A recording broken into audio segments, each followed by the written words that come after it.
brought to you almost live from the Dude in the Basement Studios. Why? Because that's where the good stuff is. It's Sips, Suds, and Smokes with your smoking host, the good old boys.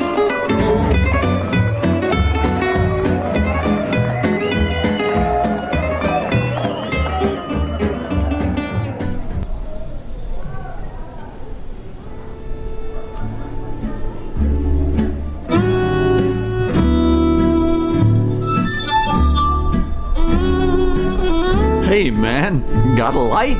It's time for smokes. Welcome. This is the Smokes segment with good old boy Mike, and joining me for this segment today is good old boy Jim. Hello. And Reverend Mark. Hello.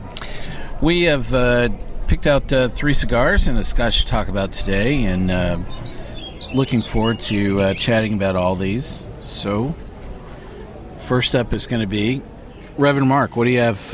What's your smoke today, man? I have the Opus X. Fuente. Very rare. You know, this is very difficult to find, and I always lean on talking about products that our listeners don't have access to. But the thing is that Fuente has recently changed up some of their distribution and their manufacturing, the Opus X line. And a lot of people actually can get this now that couldn't previously get a hold of this. It was like only available in the U.S. like in 8 states when it first came out. But, you can get it now. So what do you think of it?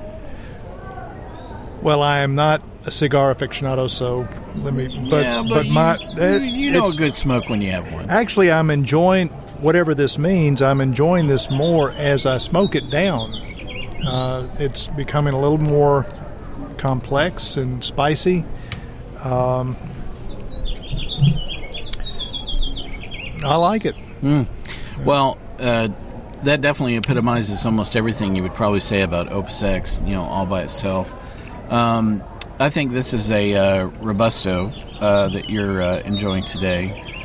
Most of the Opus X is available in a Robusto size.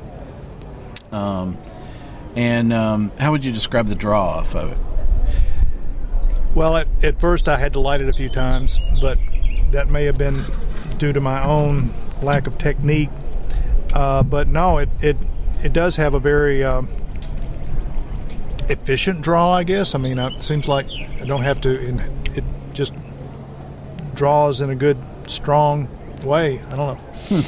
I need to go to cigar school. Well, and we have Cigars 101, here on Sips, Suds, and Smokes. So how would you describe what's your smoke rating for this? I give it a 2 for today. Wow.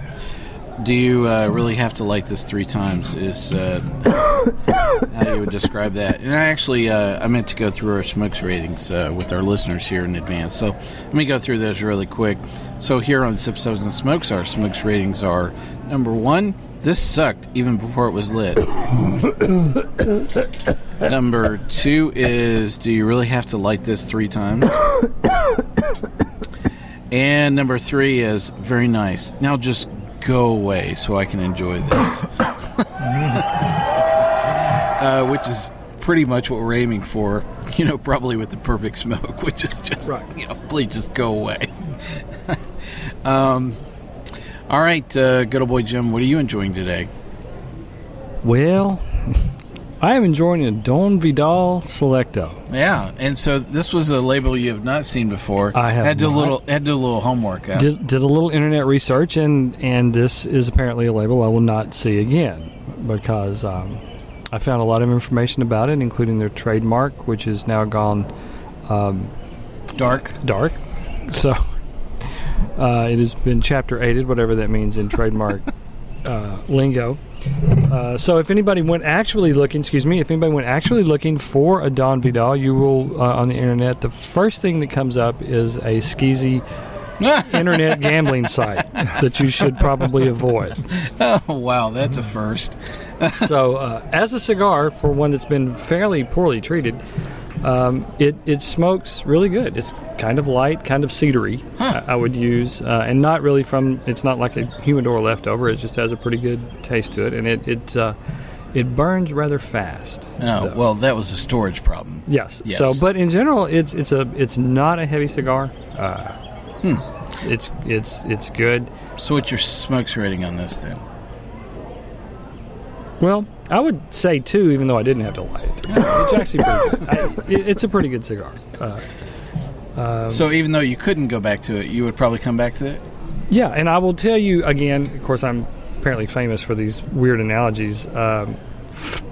If you had a box of these and they weren't too dry, in essence, these would be fabulous golf course cigars. Oh. It's not the thing that, it's another first. So yes. You've coined lawnmower beer and golf course cigars. It's the cigar. You're going to light it while you're Sip, playing Suds, and golf. Smokes, good old boy Jim. There you go. It's the cigar you're going to light while you're playing golf. You're going to lay it down when you take your swing. You're going to pick it back up. That doesn't help my golf game, though. Well, nothing can help my golf game, so you might as well enjoy what you're doing. All right, so this good old boy Mike, and my smoke today is Oliva Series V. I'm sorry, this is a new cigar that's hit the market, and Oliva is I believe it is actually a cigar company out of Tampa that actually underwrites a lot of cigars that they private labeled for a lot of different companies, and so I think that this is one of the first times that they've actually gone out and established their own label. So this is like basically, with other things that we try where someone is contract brewing or doing contract, distilling, and I think that Oliva was actually rolling and producing cigars that were actually labeled other people for a long time. I don't know. I'm sure that someone's going to write me and go, "No, you have that dead wrong, Mike." I mean, I can't believe you got that just all wrong. But even with that said, this is a very good smoke, it was a very approachable cigar. It was a little spicy up front. Probably for the first 5 minutes, it was probably a little bit too spicy for my taste. I thought that the draw was excellent off this, and I don't know that I would come back to this again, but I have enjoyed it today. I would probably give this also. My smokes rating for the Oliva Series V would be a 2 as well. Which is, do really have to write this 3 times, and I don't have to like this 3 times. It's been a good even burn about this. So one of the other things that we've enjoyed here is actually a Scotch, like a real Scotch from Scotland. This is a Highland Scotch that we've had, and one of the I always sticking with the same problem we had with the Opus X, which is I always hate to talk about products that are very difficult to get a hold of, but this particular Scotch has actually gone out of production. It's Dalmore. It's a 1990 vintage that we're having, it was aged about 19 years, and I still have enjoyed the Scotch that we have here. What do you think about the Scotch that we've had here, Reverend Mark? I am typically more of a bourbon drinker when I get into spirits at all. And what I recall from other kinds of Scotch, just straight up, that I've had in the past, this is, I guess, very approachable. I think most Highland single malts are, I would describe them as very approachable. Not very peaty. No, not at all. Not at all. I like the aftertaste. There's just a little sweetness, but I mean, it's not sweet to taste it initially, but there's a richness. It just kind of lingers. Huh. So what would be your rating, 1 to 5, on the Dalmore 1990? I'd give it a 4. Wow. That's classified. That's classified. Give me another. That would be very interesting. And is it because it's approachable, or that you would come back to it again? Is that part of what? Yeah, I would try. I would, and I have never seen myself as a Scotch drinker. So, yeah, this would be one I'd ask maybe a second round. Wow. We've turned somebody over today, haven't we, Jim? We have. We've handed him a good scotch and a good cigar, to take him down this very good path. Your bank account will never. Yeah, that's for sure.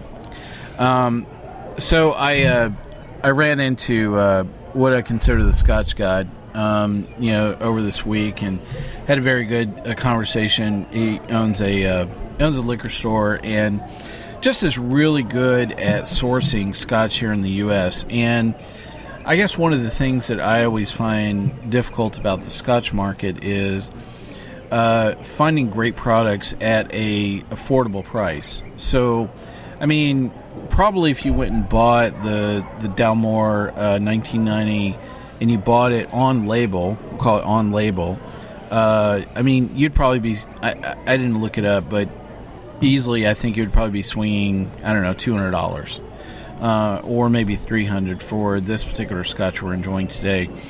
And I think that part of what I enjoy about the Scotch Guide is really exposing me to off-label Scotch buying, and that is probably the vast majority of the Scotch that I personally enjoy in my own personal collection, that I actually purchase a lot of things off-label. And for those of you that are unfamiliar with the process, I'm going to describe it poorly, and probably in a future episode with the Scotch Guide, he's going to explain it in far more detail. But it's basically what I understand when you purchase things that are off-label. The distillery actually, so Dalmore runs the neutral grain just like they would their own stuff. And you actually purchase the neutral grain basically coming right off the line. And you actually put it in your own barrels, and then you store it, and you're able to label it as coming from that distillery, but you don't get to label it as that distillery's product. And there are several of these.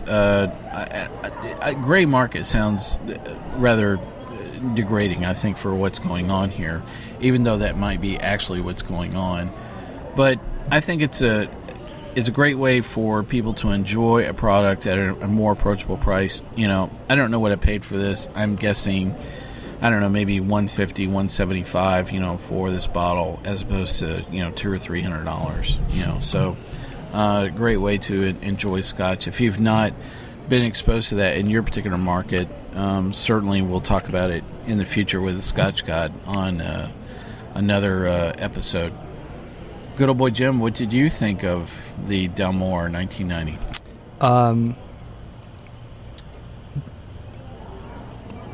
It was really good.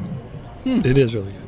I mean, I would give it, it's almost really not a Scotch descriptive term. It's almost buttery. It is just, it is. Well, and I think part of that is Highland style, too. Yes, yeah. And it is so very smooth. It's got a good finish to it. And not to be, and this is, not a joke, I think in terms of a lot of women that I've had to try to get them to try Scotch, of course it tastes like dirt because it's been, This does not taste like peat. There's no peat nearly at all no peat and in this at all. It has got almost a buttery sweet taste to it. It is really very smooth. It's very good. Very, very good. It's just a shame that it's 90 degrees out here, because if it were about 40 and there were a fire, we could just be sliding into. And we've done plenty of those. So what would be your sips rating on the Dalmore 1990 then?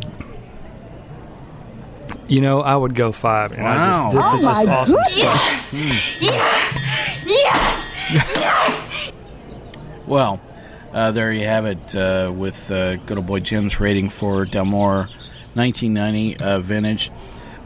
So, I think that I've had a lot of Highland Scotch, and I do think it's in a category of, it's something you can grab off the shelf. And when people are coming and saying, well, I don't know a whole lot about Scotch, or I've only had blended Scotch, like a Dewar's or Johnny Walker, or Walker, even red or black label, that they're really understanding, aspects of single malt for the first time. And you're right.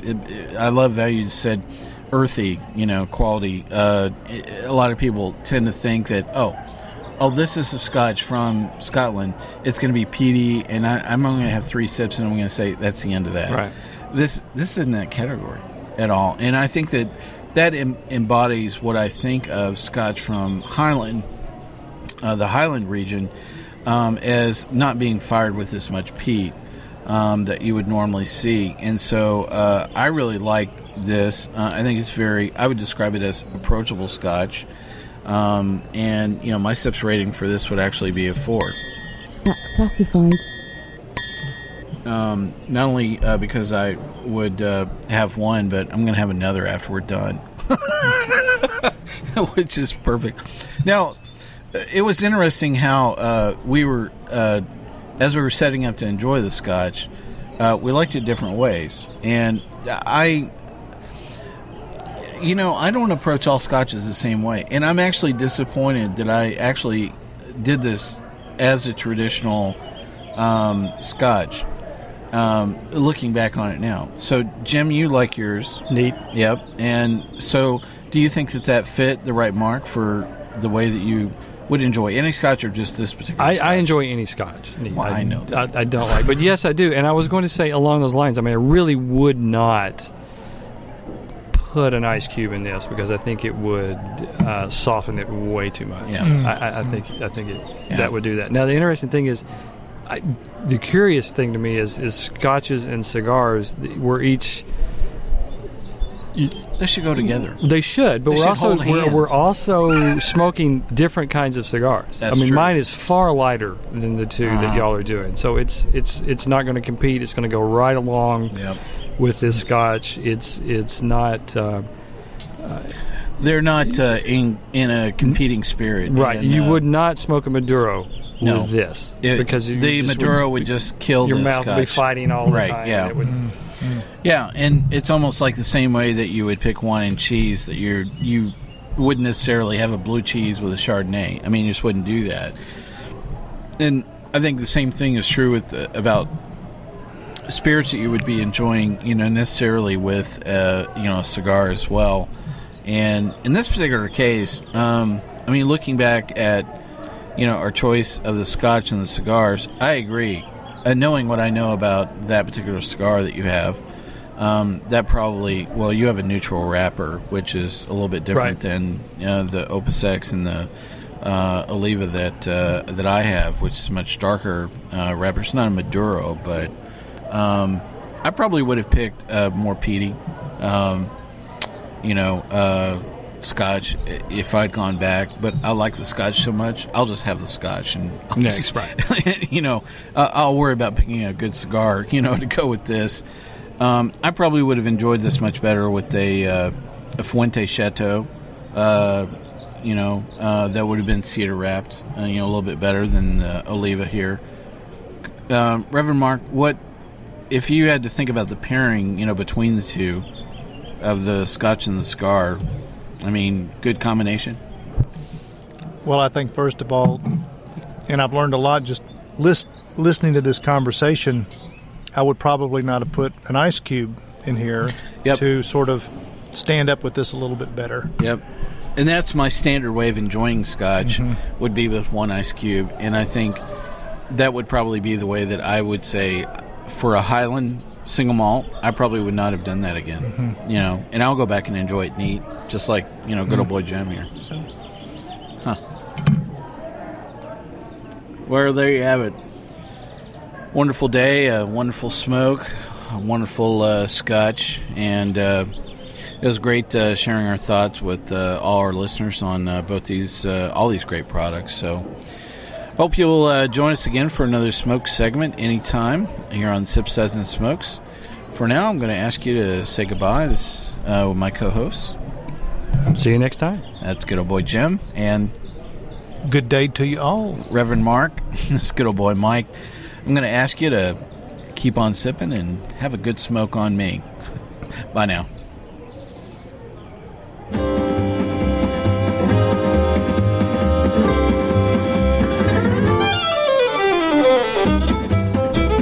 has been a One Tan Hand production of Sips, Suds, and Smokes, a program devoted to the appreciation of some of the finer slices of life. From the Dude in the Basement Studios, your hosts, the Good Old Boys, will see you all next time.